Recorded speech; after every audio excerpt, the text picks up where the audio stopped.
falando de Lula, sem tanta paixão, sem dúvida, acho que cansou bastante pessoa já, mas é seríssimo o que essa pesquisa traz, porque tá aparecendo muita coisa de corrupção no governo. E a gente sabe que quando essas ondas começam, elas não param, porque não dá para dizer que passamos 6, 7 anos sem corrupção. Passamos um bom tempo sem ver e sem falar de corrupção, porque não foram identificados. Agora tá aparecendo um monte de coisas que envolve, mais de perto ou mais de longe, o irmão dele, o filho dele, que podem não ter nenhum envolvimento real, mas eles estão embrulhados nessa confusão toda de alguma maneira. E tudo isso vai desgastando muito. E me parece que, por mais que acabem abafando, que essa coisa do Banco Master e até dos aposentados não chegue no final que a gente quer, esse assunto não vai morrer. Não vai morrer nos próximos 6 meses, ou seja, no período de eleição. Tudo isso vai sobrar para ele. Somando a isso a provável alta forte dos combustíveis, com essa questão da guerra, que dizem vai acabar daqui a 2, 3 semanas, mas já está demorando mais do que se esperava, e mesmo que terminasse, não quer dizer que no dia seguinte o Irã vai ficar calminho, vai falar, passe seus navios à vontade para lá e para cá. Tudo isso vai afetar muito a campanha do Lula, que parecia estava garantido para a reeleição até dezembro, janeiro desse ano. Agora, além dessas pesquisas, os tropeços que ele está dando nas cascas de bananas que ele mesmo está jogando para si, eu acho que podem comprometer a campanha dele. Tanto é que, você acha que o Sidônio iria concordar com aquele desfile de carnaval em homenagem ao Lula? Que não traz um voto novo, mas mexe com a vaidade. E de quem? Da Janja e do Lula, que estava maquiada, vestida, pronta para desfilar até a última hora, quando acabou sendo convencida de não participar. Então acho que tem muitas coisas que estão acontecendo, Ana, que na verdade mesmo são vontade da Janja e do Lula, que está cada vez mais de improviso. E outra coisa me chamou a atenção. Terça-feira, nessa semana, ele numa reunião com ministros, terça ou quarta, tanto faz também, ele deu uma bronca em público no Sidônio. Percebendo a popularidade cair, é aquela coisa típica do ser humano, né? As coisas não estão legais. De quem é a culpa? De quem é a culpa? E aí acha que resolveu o problema. Só que isso não resolve. Então eu acho que o Sidônio está perdendo força. Vai recuperar, muito provavelmente, mas não acho que dura a campanha inteira.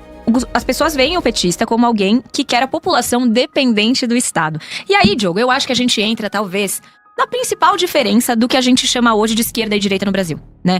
Enquanto a gente tem uma direita que é propulsora da geração automática de riqueza, né? Da geração ali individual, da geração privada de riqueza, a esquerda, assim entendido o governo Lula, tem esse viés assistencialista muito forte. E até a gente estava comentando durante essa semana que o Renan Santos fala, olha, o problema é a dose. A gente não sabe o que é remédio e o que é veneno, o problema é a dose. E é mais ou menos isso que eu penso com relação ao assistencialismo. Ele tem que existir, porque a gente tá falando de uma coletividade, de um país que tem desigualdades muito fortes. Então, olha, agora a gente vai continuar falando das eleições, mas eu vou mudar de pré-candidato.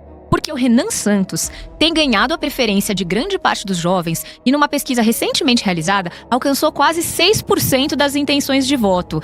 Eu acho que o Renan Santos é o Pablo Marçal dessa eleição. Ele tá dando o que falar, ele tá em evidência e, teoricamente, ele se mostra uma pessoa capaz de pensar e fazer diferente do que a gente tá acostumado. Sem dúvida, eu acho que ele é realmente o Pablo Marçal dessa eleição, com uma diferença. Outro final, eu espero, né? Sem dúvida, acho que não vai ter cadeira voando por aí, né? Assim a gente espera, né? Mas eu acho que tem uma diferença. Ele vem com uma bagagem a mais. Por mais que a gente possa dizer, os discursos dele são um pouco eloquentes demais, às vezes impossíveis de se realizar, tem um lado populismo, mas ele vem com uma bagagem de MBL, até virar partido da missão, com estudos um pouco mais profundos, pelo menos, do que Pablo Marçal, sobre cidades, sobre o país, sobre contas, finanças. Quer dizer, ele está mais embasado. Eu acho que isso pode ajudar muito ele numa campanha. Porque o Pablo, ele tinha umas ideias. Era assim, fala, não, pera um pouquinho. O cara vai falar que vai botar teleférico para resolver questões em São Paulo. Quando a gente avançava um pouco mais na conversa com ele, falava, não. Eu prefiro não comentar, porque eu achava tudo aquilo insano.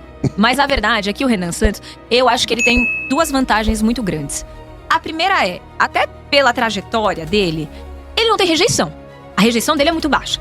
Se você considerar ele um candidato ali equivalente ao Flávio Bolsonaro e ao presidente Lula, a rejeição dele é infinitamente menor. Sem dúvida. Né? Não existe aquele repúdio que grande parte da população tem ou pelo Flávio ou pelo Lula. Então acho que esse é um ponto.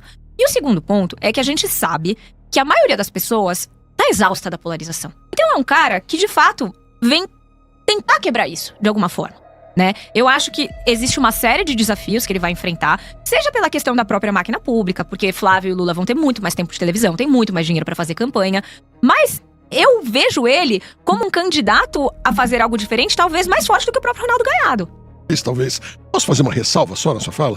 Eu acho que a polarização ela sempre existiu e sempre vai existir. Ainda mais quando a gente tem 2 turnos numa eleição. Então vai ser normal. As pessoas estão de um lado ou estão do outro. Você tem que tomar um partido, isso tende a polarizar. A gente tinha lá atrás, só que agora é a polarização radicalizada. Eu acho que é isso que cansou as pessoas. Elas aceitam polarizar. Eu acho que as pessoas estão mais ou menos assim. Eu ainda estou com Lula, eu não estou mais com Lula. Acho que essa divisão tem. Mas o não estou mais com Lula não quer dizer forçosamente tudo que ele faz não presta e eu quero ver ele debaixo de 7 palmos. Como também não é o contrário. Tudo que os outros fazem tá certíssimo e eu sempre vou apoiar. Eu acho que a polarização tende a ficar um pouco mais tranquila. E assim espero, inclusive. Mas eu concordo com você numa coisa.